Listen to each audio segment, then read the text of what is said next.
Welcome back for today's installment of Cardano Insights, where we track the important developments at the very pulse of Cardano and its ecosystem. So let's get straight into it. First up today, we check in on Book.io, a project who have been a frequent feature on Cardano Insights as they make serious progress in supporting the further adoption of blockchain technology. Ever since they announced themselves in the Cardano ecosystem, Book have continued to make huge strides in developing the concept of decentralized encrypted assets and have maintained an extremely consistent approach to their wider mission to be responsible for delivering the future of ebooks.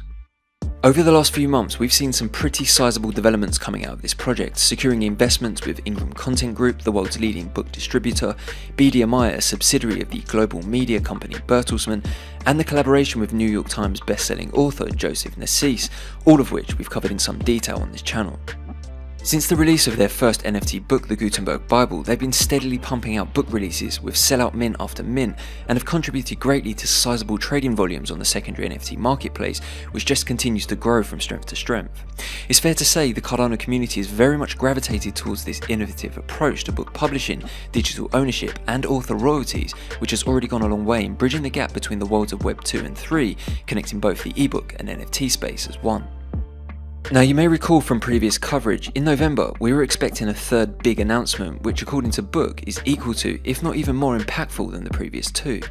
Whilst this is yet to be announced, I think a little more patience here is necessary. Considering what the guys at Book have been so far able to achieve, we can definitely afford them all the time they need to get this one over the line. Although, like many of us, I'm eagerly anticipating what's to come, sometimes big moves take a little longer to come through to fruition. I reached out personally to the team, and from what I can understand, whilst this third announcement is still very much on the cards, there's no ETA on this development currently. Rest assured, when it does come, we'll be all over it on Cardano Insights. But what about some new book developments that have occurred? Last week they shared this animation giving us all a sneak peek of what we can expect in the mobile apps and e-reader dApp, which is looking real slick from where I'm standing. What's more, the iOS app is expected to be released mid-January, with the Android version to follow shortly after. Going mobile will definitely have a sizable impact on user engagement and will mark a huge milestone towards delivering an enhanced user experience, which will undoubtedly go a long way in speeding up the adoption of NFT books by some distance. With the introduction of the mobile app and e-reader dApp, this will enable Book to directly compete with the user experience ebook readers worldwide are most familiar with. Having your complete library at your fingertips on a mobile device is crucial in achieving this. In addition, yesterday Book also provided this update with the release of their latest web reader version, which includes light, tan and dark modes with text size and font adjustment options, which is available to use now at Book.io.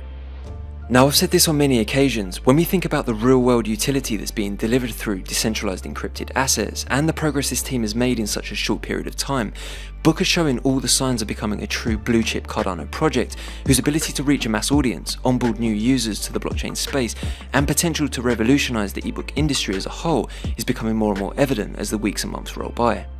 In my opinion, we're all lucky to have a team like Book building in the Cardano ecosystem. When considering the use and utility of the platform and concept that they're developing, big investments and partnerships they've been able to secure, size of the ebook market globally, and traction NFT books have achieved so far, it can't be denied Book are bringing that killer use case to blockchain, and as a result, the future of books looks very bright indeed. More book updates to follow as they materialise, but until then, if you haven't already, I think now is a better time than ever to get acquainted with this blockchain adoption beast in the making. Next up, and you may remember Charles coining the phrase Rogan after Goguen. Now, we all want to see this happen, and as explained by the man himself, his intention has always been to appear on the Joe Rogan podcast after the Goguen era had been fully delivered.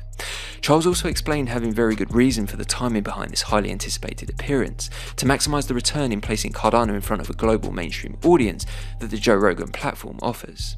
He wanted to be able to have a tangible product that the mainstream non-crypto user could seamlessly use to complete the full onboarding experience, removing all the barriers to entry or learning curves that come with entering the blockchain space, resulting in maximum value in terms of user adoption, which makes complete sense. Now, I really like the thought process here. We all want to see maximum impact when this podcast occurs, and when he talked about a product that can deliver the kind of onboarding experience for a complete novice to set up a wallet, buy crypto and/or instantly interact with decentralized applications from a handheld device, I think he definitely had Lace Wallet in mind, which we know is deep in development and currently in the first phase of the Lace Explorers beta program. In a recent tweet, Charles simply wrote, "At Joe Rogan, we're ever doing a podcast." This is pretty exciting, a direct and very public approach to hit Joe Rogan's radar, so it would seem Charles is very much ready for this to happen, which also leads me to believe, in the most speculative way, that Lace Wallet may well be very close now to its initial release. What interests me most about Charles doing this kind of podcast is the interview style of Joe Rogan, who quite evidently likes digging deep into misconceptions, conspiracies, and big media narratives. This, if nothing else, is a great opportunity for a sizable audience to learn about the real Cardano, and the real Charles for that matter, which could go a long way in changing the hearts and minds of many about this deeply misunderstood ghost chain. We'll continue following developments here, and of course we'll be locked right into that podcast when it materializes. Next up, and we have a development update in terms of the progress surrounding Djed's introduction to the Cardano ecosystem, which will take place next month. In this latest announcement, Coty confirmed that the public testnet version 1.1.1 of Djed has now been reactivated on Djed XYZ after being offline and under maintenance. This version comes with several new capabilities, including Vassal hard fork compatibility and further integration with Nami Wallet, which supports the display of Djed and Shen logos, names, and divisible units for both tokens. Testnet users can now also see details of the last transactions that they made through their connected Nami wallets. Coty also confirmed, with the protocol still deep in the testing phase, users can expect maintenance activities to continue to be carried out every few days throughout the lead up to the mainnet launch. Being such a highly anticipated stablecoin deployment that's now very soon to arrive in the Cardano ecosystem, we'll continue to track developments closely and of course discuss its wider impact in the aftermath of its delivery right here on Cardano Insights. Now, it was only yesterday that we recapped on some recent World Mobile developments, but breaking yesterday evening, the World Mobile team provided this update, which marked a world first in the form of a live demonstration of an on-net calling on the World Mobile DY platform in the US. The demonstration showed the World Mobile team making a call between two iPhones connected to World Mobile US over their DY system. Whilst the demo and information release was very short, it represents a significant milestone in World Mobile's mission to expand throughout the United States.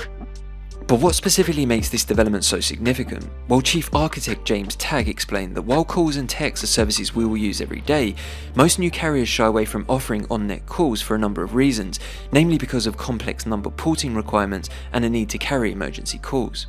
Calling therefore is a lot harder to implement than data alone, but for World Mobile, being able to deliver this service is vital if they're to offer a complete service to challenge the legacy telco operators, which, as you can see from the success of this latest development, is something World Mobile are extremely intent on achieving.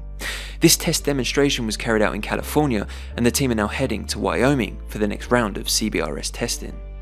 Just before we move on and further to this US related development, yesterday also saw the network in Zanzibar exceed 20,000 unique users in a 24-hour period for the first time, which seems to be growing at a very steady pace as more air nodes continue to be deployed in that region. Now, you already know the drill. Cardano Insights will continue to track all things World Mobile as they happen, so be sure to stay tuned. Finally today, you may recall in previous coverage we tracked the development of eUTxO org, a blockchain explorer that delivers a visual real-time representation of block production on Cardano, built by a community developer, Peter Oravec.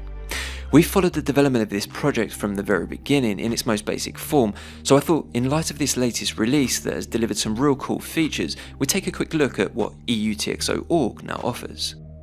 As promised, everyone's favourite vanity metric TPS is now displayed in the Show More menu located on the right hand side, which displays both traditional real TPS equivalent of the account-based model and TPS calculated based on Cardano's transaction per transaction, which considers each unique output in the UTXO model.